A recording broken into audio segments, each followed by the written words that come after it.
I am now pleased to introduce Stefanie Katz Rothman, board chair of the Columbia Barnard Hillel, who's going to share a few thoughts with us today to welcome us into this wonderful space. Stefanie is a marketing executive, an entrepreneur, and today is with us in her role as a nonprofit leader. Stefanie, we're so grateful to be here sharing this space and learning from your experience with Hillel. Thank you for taking a few minutes to speak with us. Welcome.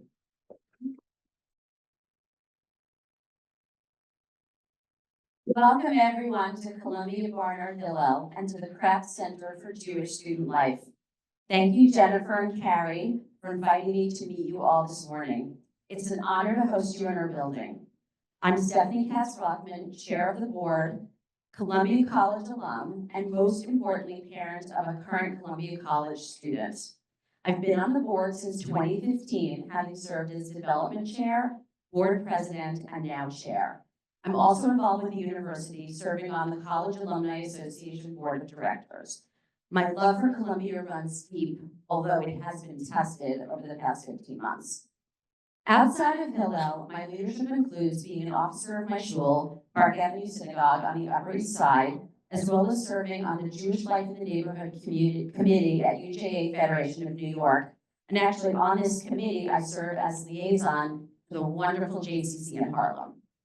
Just a bit about this building and about our Hillel. The story is that in the mid-1990s, Robert Kraft of New England Patriots fame visited the university with his son and asked for directions to the Hillel, and it didn't exist. Jewish life has existed on our campus for a very long time, but we did not have a building and it was not a Hillel. It was primarily for a more observant community. When I was a student in the late 1980s, the only Jewish activity I did was take a semester of Hebrew. I was a day school kid, I was a USY kid, and I was not comfortable with the Jewish life that existed here. Mind you, there were plenty of Jews, probably way more than are here now. It was just not a diverse group or experience that I felt, and I did not feel welcome. This building opened in 2000 and has been an incredibly important part of the university ever since. It is now an extremely pluralist place. Everyone is welcome. We have Orthodox, conservative, and Reform services every Shabbat. One of the main reasons for my involvement is that I wish this had been here for me when I was a student, and I want to protect and sustain it for future generations. So a little bit about the work we do here, and it's truly amazing. Everything from the expected, weekly Shabbat dinners and services, daily minions, and lots of educational opportunities, to the more unexpected, roller skating in this room, travel around the world, Israel, Poland, South America, Europe, and the US. My son is currently in Mexico City this week, learning about the local Jewish community, fellowships and other leadership programs, Super Bowl parties, of course, go Patriots, and an annual formal. In the past year alone, we've hosted Matisyahu and Ishi Ribo. This month, we will have Dan Senor and Hagiv Rati Gore, and in February, we'll have comedian Alex Edelman. The list goes on and on. Here are some statistics and facts for the academic year ended June 30th, 24. 240 first-year students explored Jewish life through Hillel. 150 students gained direct leadership experience, just a few ways they've been involved: executive board, the Alexander Jewish Leadership Institute, which is what's in Mexico City this week, Welcome Weekend, REA or Israel Advocacy Group, leaders of religious groups, and many more. 1,300 one-on-one conversations between students and Hillel professionals. 4,500 Shabbat meals served at the Kraft Center and around campus, and 360 participants in fellowships and immersive trips. We believe we typically engage about 70% of the Jewish students on campus, and many actually came out of the woodwork. You probably saw this in your own communities since October 7th. And it's actually relevant to note that some students on the far left have felt uncomfortable at Kraft since October 7th. While we have a very big tent and a broad definition, we are an unapologetically Zionist organization. The building is also used by the university for classes. And we do allow non-Hillel student groups to reserve space. Brenner, this room, is used by an Indian dance group. The university hosts alumni events in our building. Priority is always for our students, but if it's free, we would rather have the space used and get more people in our doors and exposed to this beautiful building.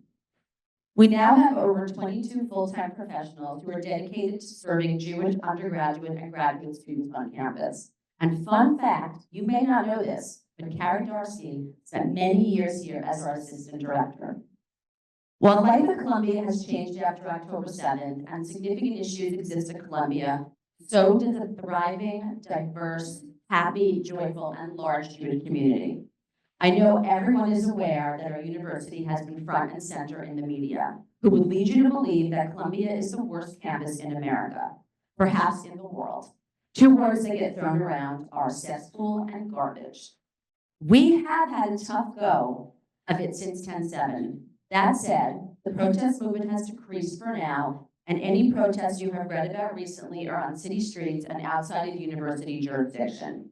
The encampments are gone.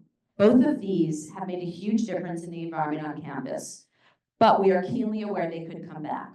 The campus gates are closed, so unfortunately you can't go across the street and walk around, and that is to protect students. It's also frustrating for the local community who uses Columbia as their backyard and they cannot go onto campus. So we're hoping that maybe by the second semester, starting in a couple of weeks, that can change.